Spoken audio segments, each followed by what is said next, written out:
गीता में भगवान श्री कृष्ण द्वारा कही गई बातें मनुष्य को खुद से रूबरू करवाती है। अगर मनुष्य गीता की बातों पर सही सही अमल करे तो ना तो वो कभी असफल हो सकता है और ना ही कभी किसी से धोखा खा सकता है। इसमें कही गई बातें अनमोल है। आज के इस वीडियो में हम आपको भगवान श्री कृष्ण द्वारा कही गई 10 ऐसी महत्वपूर्ण बातों के बारे में बताने जा रहे हैं जिसे आत्मसात कर आप जीवन के सब। मनुष्य की सबसे बड़ी दुर्बलता क्या होती है? सोचिए। धन, प्रेम, अहंकार? नहीं, मनुष्य की सबसे बड़ी दुर्बलता होती है उसके रहस्य। चाहे आप कितने भी शक्तिशाली क्यों ना हो, कितनी भी प्रबल क्यों ना हो, परंतु उसके रहस्य उसके नाश की चाबी होती है। इसीलिए यदि प्रबल रहना है, शक्तिशाली रहना है, सामर्थ्य में रहना है, तो अपने रहस्य को किसी को भी न बताएं, ना मित्र को और ना ही शत्रु को, क्योंकि समय पड़ने पर कौन कब शत्रु हो जाए ऐसा कहना संभव नहीं है। विभीषण को रावण के अमृत कुंड का ज्ञान था, इसीलिए प्रभु श्री राम रावण का वध करने में सफल हो सके। इसीलिए उचित यही है कि आप अपने रहस्य को स्वयं तक ही सीमित रखें। दूसरा, नकल ना करें। मनुष्य जीवन की परीक्षा में सफल होने के लिए क्या नहीं करता? वो परिश्रम करता है, दौड़ भाग करता है, और ये सब करने के पश्चात भी जब उसका काम नहीं बनता है तो वो नकल करने लगता है ना? तनिक लौटिए अपने बचपन में, स्मरण कीजिए अपने बचपन की स्मृतियों का। क्या स्मरण हुआ? विद्यालय में जब आप परीक्षा देने जाते थे तो क्या होता था? आप ना सही परंतु कोई ना कोई सफलता पाने के लिए नकल जरूर करते ही थे और उत्तीर्ण भी हो जाते थे। परंतु जीवन की परीक्षा ऐसी नहीं होती। नकल करने वाला सफल नहीं होता। कारण विद्यालय में सबके प्रश्न पत्र एक होते थे, परंतु जीवन के प्रश्न पत्र और उनकी कठिनाइयां सबसे अलग और भिन्न होती है, तो निश्चित रूप से उनके उत्तर भी भिन्न ही होंगे ना। इसीलिए यदि आपको जीवन में सफलता पानी है तो नकल ना कीजिए, स्वयं के प्रश्नों का उत्तर स्वयं ढूंढिए और सफलता आपकी ही होगी। सफलता और असफलता क्या है? मनुष्य का जीवन हार और जीत, विजय और पराजय, सफलता और असफलता के मध्य झूलता रहता है। आपके साथ भी ऐसा ही होता होगा। जब आप सफल होते हैं, किसी चुनौती पर विजय पाते हैं, तो मन प्रसन्नता से आनंद के उपवन में झूमने लगता है, और जब आप असफल होते हैं तब मन दुख और पीड़ा के सागर में डूबने लगता है। परंतु वास्तव में सफलता और असफलता है क्या? तनिक ध्यान से सोचिए। ये केवल हमारी मनोस्थिति मात्र है। हमारी पराजय तब नहीं होती जब हमारा शत्रु विजय प्राप्त करता है। हमारी पराजय तब होती है जब हम पराजय स्वीकार कर लेते हैं। हम असफल तब नहीं होते जब हम लक्ष्य ना पा सके। हम असफल तब होते हैं जब हम प्रयास करना बंद कर देते हैं। इसीलिए प्रयास करते रहिए और हार ना माने, क्योंकि जिस दिन आप हार स्वीकार करना बंद कर देंगे, जीत आपके चरणों में होगी। अगला विषय, निष्काम कर्म की शक्ति। आप सब ने बरगद के वृक्ष को तो देखा ही होगा। क्या आपको ज्ञात है कि बरगद के वृक्ष के बीज का आकार राय से भी छोटा होता है? परंतु बरगद का वृक्ष संसार के महाकाय वृक्षों में जाना जाता है।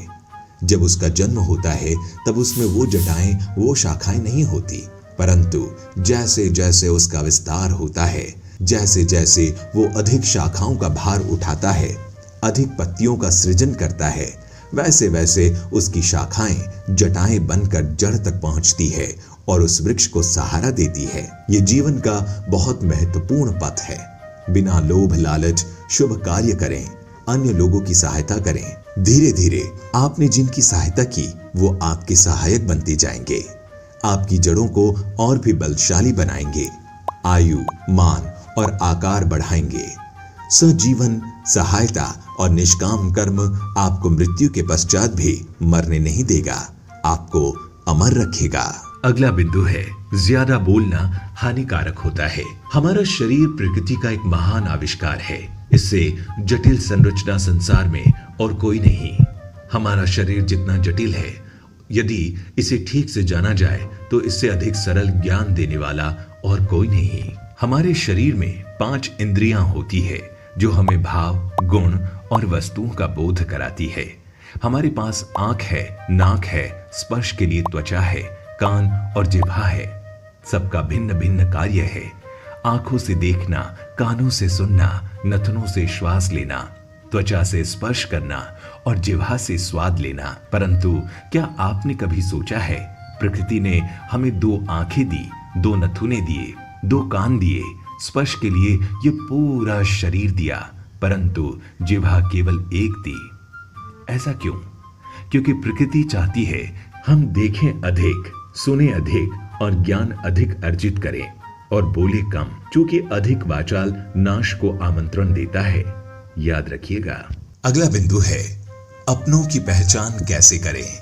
ये सदा ही कहते आए हैं कि यदि आगे बढ़ना है तो अपनों का साथ दो। सत्य कहते हैं अपनों का साथ देना ही चाहिए, परंतु साथ देने से पूर्व ये अवश्य जान लेना चाहिए कि अपने हैं कौन। क्या अपने वही होते हैं जिनके साथ हमारा रक्त संबंध होता है, या अपने मित्र?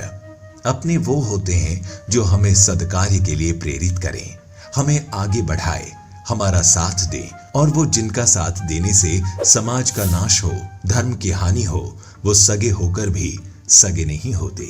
इसीलिए जब अपनों की परिभाषा का चुनाव करें तो उन्हें अपना माने, जो आपका साथ दे। अगला है प्रगति के लिए जरूरी है अपनों से दूर होना। आप जिनसे प्रेम करते हैं सदा उनके समीप रहना चाहते हैं, नहीं चाहते कि कभी अपनों से दूर होना पड़े, बिछड़ना पड़े। परंतु एक पश्चात अपनों से दूर हो जाना उन्नति के लिए आवश्यक है। आप माता पिता है ना, यदि आप अपने संतान के जीवन के हर पग पर उनका मार्गदर्शन करते रहेंगे तो आपकी संतान स्वयं मार्ग चुनना कैसे सीखेगी, मार्ग के कांटों से स्वयं को बचाना कैसे सीखेगी।